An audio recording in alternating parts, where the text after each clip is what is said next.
Welcome to the week of April 6th. This week's topic is post-resuscitation. What does that mean? That means we have encountered a patient who has experienced cardiac arrest, either in our presence or prior to our arrival, and we have successfully resuscitated them, meaning we have achieved ROSC. ROSC, R-O-S-C, is a term that you're probably already familiar with, but just in case, we'll talk about it. That stands for return of spontaneous circulation. So that means I have pulses back. That means the patient's heart is now beating on their own adequately enough to produce, at minimum, a central pulse. So congratulations, that's a critical first step. Know that just because we get a pulse back does not mean that this patient is going to live. It does not mean that you're going to maintain pulses throughout the transport to the hospital. It doesn't mean they're going to have a pulse this time in 2 minutes from now. That is something that happens quite frequently. As we do get ROSC, we get a pulse back, and within a couple of minutes, here we are working a code again. And sometimes that will happen multiple times during an arrest before we eventually get ROSC that stays, or we end up calling the code, one of the two. So what we're looking at today is what do we do after we get pulses back. And this tends to be a place where a lot of people get kind of stumped, especially in scenarios and things, because they've worked so hard and they've gone through these algorithms, they've defibrillated when they were supposed to and given the appropriate medicines and done good quality chest compressions, they've got the patient intubated, so on and so forth, and then all of a sudden, oh, I've got a pulse. Great. What the crap do I do now? All right, so what do you do now? So think about it this way. When you do get a pulse back, it's kind of like having a brand new patient. So you want to start your assessment from the beginning. Start with airway, breathing, circulation. And that's really when you have any change in patient status, regardless of what's going on, but especially true when we're talking about return of spontaneous circulation, or ROSC. So we're working CPR, stop, pulse check, rhythm check, patient has a pulse, start with your ABCs. So repeat the primary assessment. More than likely, the patient post-arrest is not going to be breathing on their own. They're not going to be responsive most of the time. I have seen patients that were awake, completely alert and oriented, person, place, time, and event, and breathing on their own, and took them into the hospital on the nasal cannula. That does not happen very often. That's extraordinarily few and far between, and when that does happen, it's normally a witnessed arrest, meaning it happened in your presence, and you worked a code for a minute or two and got ROSC back, and here they are. This normally does not happen for the patient that you respond to who was in cardiac arrest prior to your arrival. All right, so we're repeating the primary assessment, airway, breathing, circulation. Again, these patients are probably going to continue to need interventions. We want to make sure that we are optimizing ventilation and oxygenation. So let's back up just a minute to show you what I'm looking at. This is the post-resuscitation protocol for the state of North Carolina, and this is protocol AC number 9. It is linked in your course schedule, that's what I'm trying to say. So what you'll find on this is that it doesn't really tell you a whole lot of what to do. It basically says, if this, then go to this protocol. If this, then go to that protocol. If this, then go to that protocol. And the reason for that is, again, I say this is basically a new patient. So we're going to have to start from the beginning, find out what's going on, find out where they are. Are they hypotensive? Are they normotensive? Are they breathing adequately? So on and so forth, and just treat from there. But a few things that we want to make sure that we know is we want to optimize ventilation and oxygenation. We want to remove, if there is, an impedance threshold device. Now, we haven't talked much about ITDs, and an impedance threshold device is a device that is supposed to help limit the increase in intrathoracic pressure associated with positive pressure ventilation. The most common form of this, or that I'm aware of at least, trade name, is called the RESQ pod, R-E-S-Q-P-O-D. If you want to go look that up, you'll have a little bit better idea of what I'm talking about. They're not routinely used in the pre-hospital setting. There was a big study back several years ago, you've heard me reference it before, called the ROC primed study, and it basically showed that there's no true benefit in using an impedance threshold device, an ITD. But the one cool thing that the rescue pod does do that may help with ROSC, because we know we don't want to hyperventilate, right? That's in bold and red here on the protocol, and it's in the pearls of every cardiac arrest protocol that we've looked at so far. We know we don't want to hyperventilate. The one cool thing that the rescue pod does do is it has a timer light on the top, and that light flashes every 5 or 6, I forget how many seconds it's set to. But if you only squeeze the bag when that light comes on, then it helps keep you from hyperventilating. That alone can help you achieve ROSC and can help the patient not code again. One of the more common reasons that patients code again after we have achieved ROSC is because we're hyperventilating, either too quickly or too forcefully, or both. All right, so remove the ITD if it is in place, if you are using one throughout your code. Maintain your respiratory rate between 8 to 10 breaths per minute. Maintain your SpO2 above 94%. So if I've got 94% on, 8 liters of my bag valve mass, there's no reason to go any higher. If the patient is breathing on their own, whether they remain unresponsive or whatever the case may be, do whatever we need to maintain that SpO2 above 94%. Again, do not hyperventilate. Very, very important. That's one of the most common reasons that people code again. EtCO2 between 35 and 45. That's normal. Know that once we do get ROSC, though, it's very common to have that EtCO2 above. Can you please keep Collins out of here?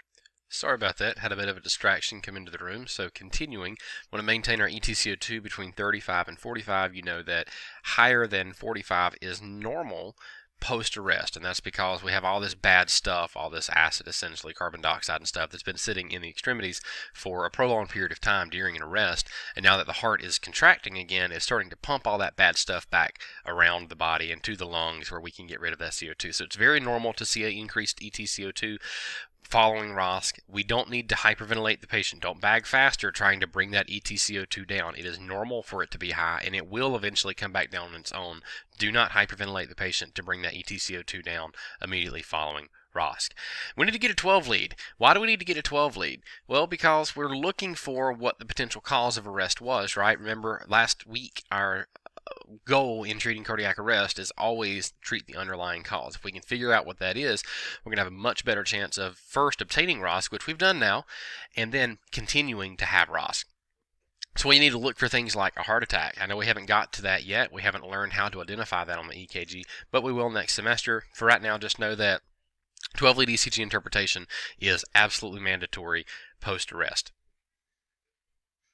So as we continue down the protocol, our H's and T's are listed over here again, and that's because they are just as important now as they were when we were trying to obtain ROSC. We need to continue thinking about those H's and T's. We should have already fixed a decent amount of these just with our initial interventions. Remember, everybody in cardiac arrest is going to be ventilated. Everybody in cardiac arrest is going to get IV fluids. So that in itself is already fixing several of these. All right, as we continue down, you'll see monitor vital signs / reassess. So this is very important. And I know that's kind of a silly thing to think about. Well, of course you're going to get vital signs, but you'll be surprised how often simple things like this are overlooked. So as a general rule, as soon as we get ROSC, we want to get a good set of vitals and get a good 12 lead. Okay, those vitals are going to direct me where to go from here. Vitals and the 12 lead. So if you look down, there is no more information in the protocol, really. Literally, it just exits to different protocols. So that means if I have a STEMI, I go to AC4. If my patient is hypotensive, let's go to AM5. If I have an arrhythmia, my patient's in VTAC with a pulse, or if they're in a third-degree heart block, or whatever the case may be, some type of arrhythmia, we're going to exit to that arrhythmia protocol. We do not routinely use targeted temperature management in our geographical location. Some places do. Rutherford County EMS that I used to work at, we did targeted temperature management. We're not going to get too far on that today. We will talk about it very briefly. Excuse me. Targeted temperature management is also called code cool. And the thought behind targeted temperature management is if we cool the patient's body temperature to around 96-ish degrees, there's a technical number we'll look at here in a minute in the protocol, but if we cool the patient's body temperature, core body temperature, then cellular metabolism is going to slow. And if cellular metabolism slows, then we don't need as much oxygen, and the cells can survive a longer period of time without oxygen. I think that I showed your class the video in class one day of the girl that was supposed to be at least frozen, who had been walking in the snow, and they found her, and her skin was frozen solid. They couldn't start IVs, they couldn't anything, right? She eventually thawed out, and she supposedly made a full recovery. But a thought on that is that because she got so cold so fast, her cells didn't need oxygen, and that's what preserved her brain tissue during that period of time. So the same thought process applies here. It's a little bit tricky, and if you do utilize targeted temperature management, then you have to make sure that you transport to an appropriate facility, meaning that if, say we started doing this in Onslow County, but Onslow Hospital, Onslow Memorial, did not do code cool. They didn't do targeted temperature management. Then we would have to transport to maybe Greenville or down to New Hanover or something like that to a hospital that does participate in this. Every post-arrest, since we used this protocol in Rutherford County, we had to fly. We did not have the option to transport by ground a post-cardiac arrest patient unless, weather was horrible and we were unable to fly.